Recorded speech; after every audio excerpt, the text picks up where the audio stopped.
Welcome to my channel BioWorld Now.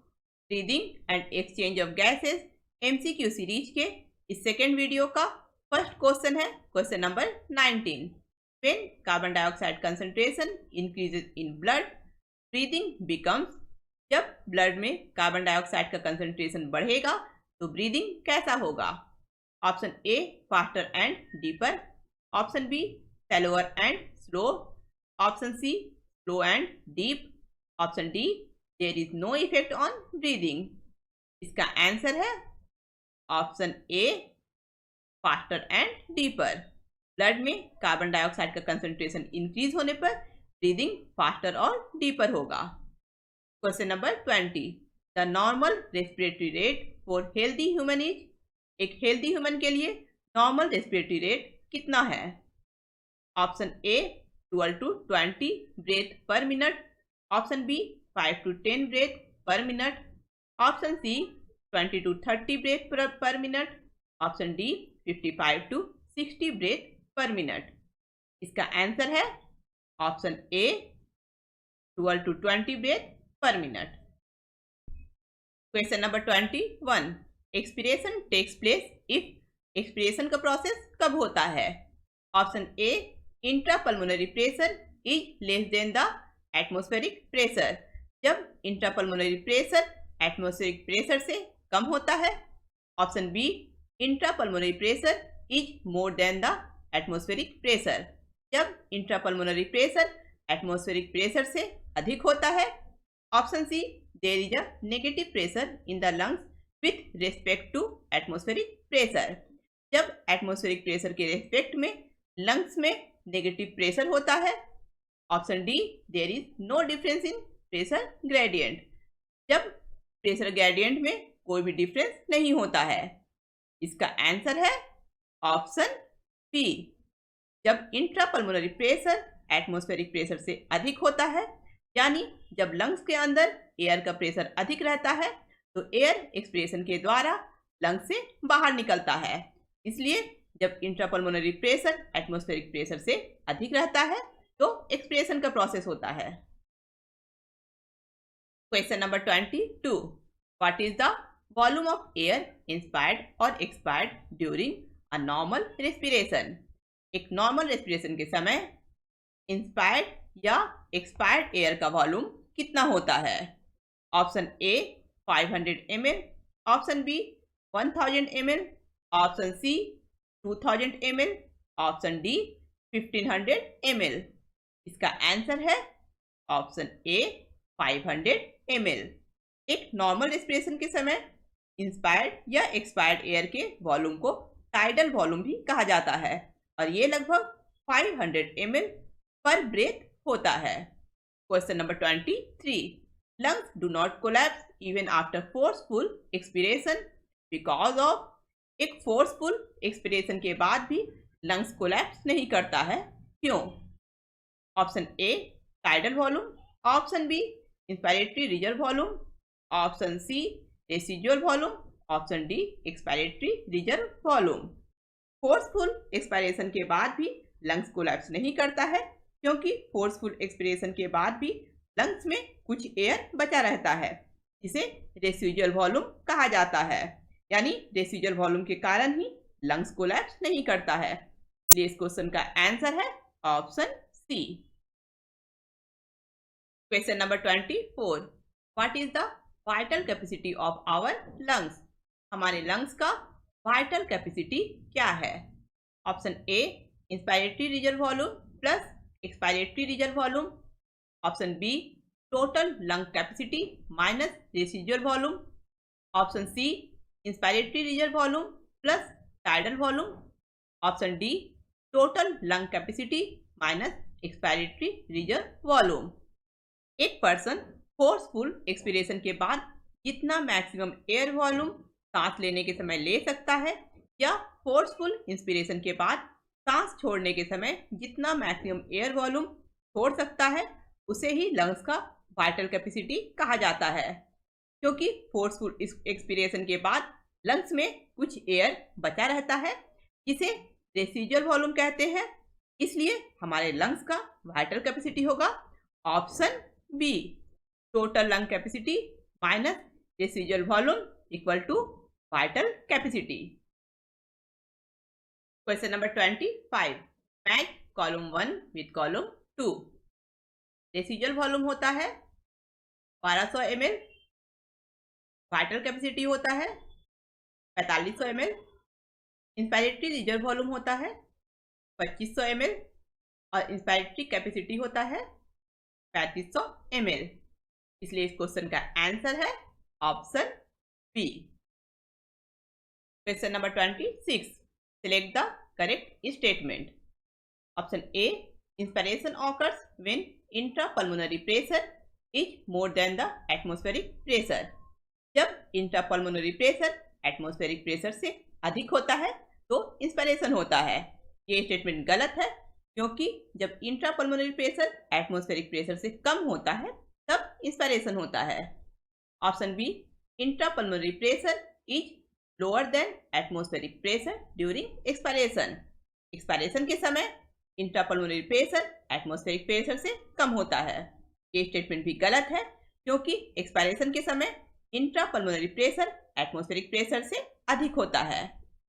Option C, inspiration is initiated due to contraction of diaphragm. Diaphragm के contraction के कारण inspiration होता है। ये statement सही है। Option D, expiration occurs due to contraction of external intercostal muscles.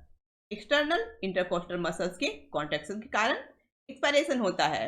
ये statement भी गलत है, क्योंकि एक्सटर्नल इंटरकोस्टल मसल्स की कॉन्ट्रैक्शन के कारण इंस्पिरेशन होता है, यानी एयर लंग्स में इंटर होता है।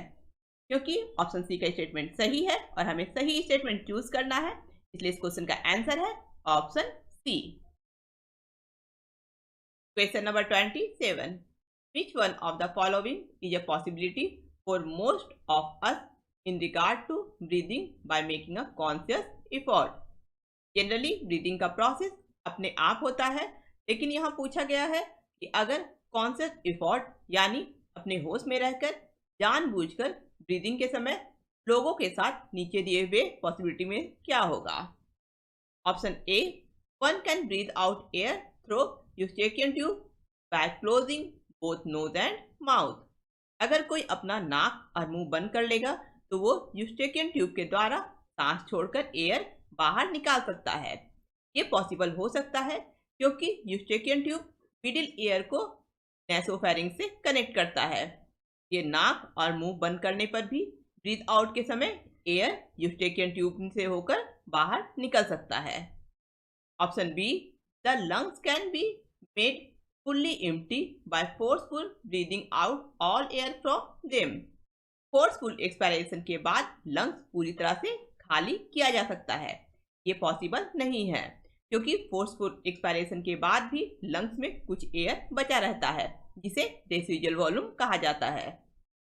Option C, one can consciously breathe in and breathe out by moving the diaphragm alone without moving the ribs at all. कोई भी अपने रिब्स को बिना मूव किए हुए सिर्फ डायफ्राम को अकेले मूव करके सांस ले सकता है और सांस छोड़ सकता है। ये पॉसिबल नहीं है, क्योंकि ब्रीदिंग के लिए डायफ्राम के साथ साथ रिब्स का मूवमेंट भी जरूरी है। Option D, one can breathe out air totally without oxygen. कोई भी बिना ऑक्सीजन के सांस बाहर छोड़ सकता है। ये भी पॉसिबल नहीं है, चाहे वो कॉन्शियसली हो या अनकॉन्शियसली, क्योंकि ब्रीथ आउट के समय कार्बन डाइऑक्साइड के साथ साथ कुछ परसेंटेज में ऑक्सीजन भी बाहर निकलता है। इसलिए इन चार ऑप्शन में सिर्फ ऑप्शन ए ही पॉसिबल है, यानी कॉन्शियस ब्रीदिंग के समय नाक और मुंह बंद करके यूस्टेकियन ट्यूब के द्वारा ब्रीथ आउट के समय एयर बाहर निकाला जा सकता है। Question number 28, the maximum volume of air a person can breathe in after a forced expiration is known as. एक फोर्स एक्सपायरेशन के बाद एक पर्सन एयर का जितना मैक्सिमम वॉल्यूम सांस ले सकता है, एयर के उस मैक्सिमम वॉल्यूम को क्या कहा जाता है। Option A, residual volume. Option B, vital capacity. Option C, inspiratory capacity. Option D, total lung capacity. का आंसर है option B, vital capacity. Question number 29. Tidal volume and expiratory reserve volume of an athlete is 500 ml and 1000 ml respectively. What will be his expiratory capacity if the residual volume is 1200 ml?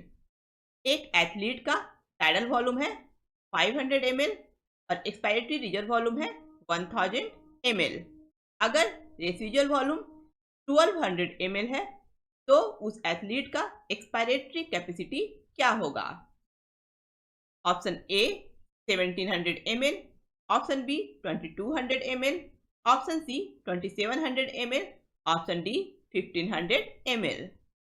एक normal inspiration के बाद एक person air का जितना total volume expire कर सकता है यानी सांस छोड़ सकता है, उस टोटल एयर के वॉल्यूम को ही एक्सपायरेटरी कैपेसिटी कहा जाता है। एक्सपायरेटरी कैपेसिटी में टाइडल वॉल्यूम और एक्सपायरेटरी रिजर्व वॉल्यूम इंक्लूडेड रहता है।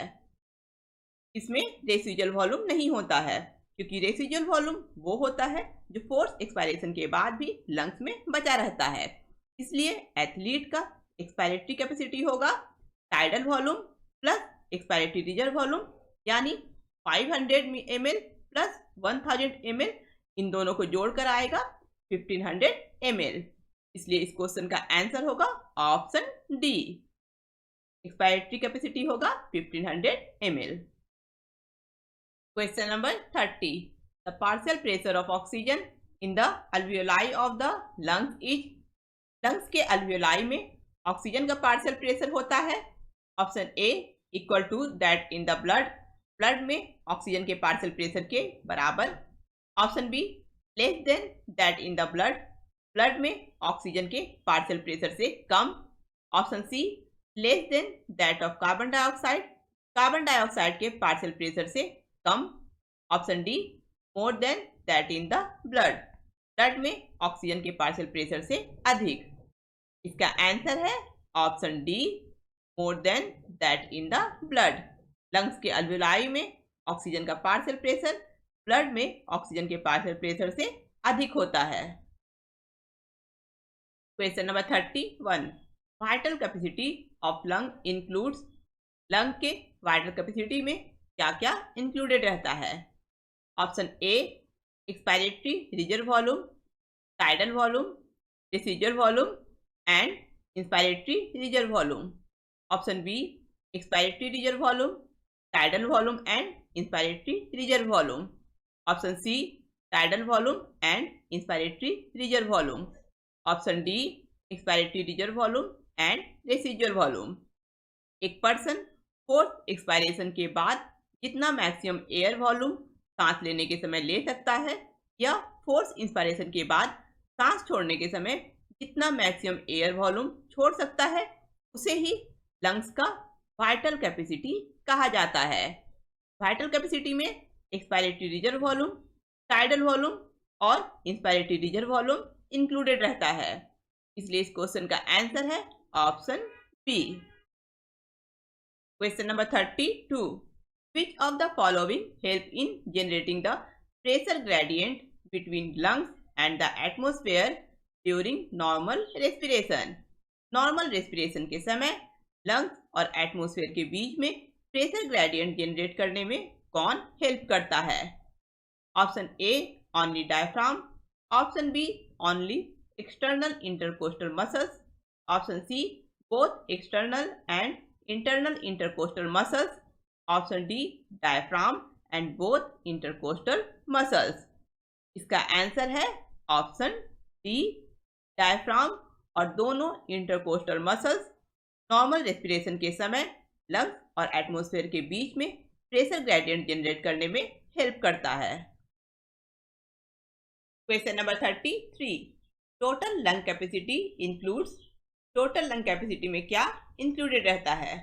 Option A vital capacity plus residual volume, option B tidal volume plus residual volume, option C vital capacity plus inspiratory capacity, option D tidal volume plus vital capacity. Force inspiration के बाद lungs में जितना air volume जमा रहता है उसे ही total lung capacity कहा जाता है।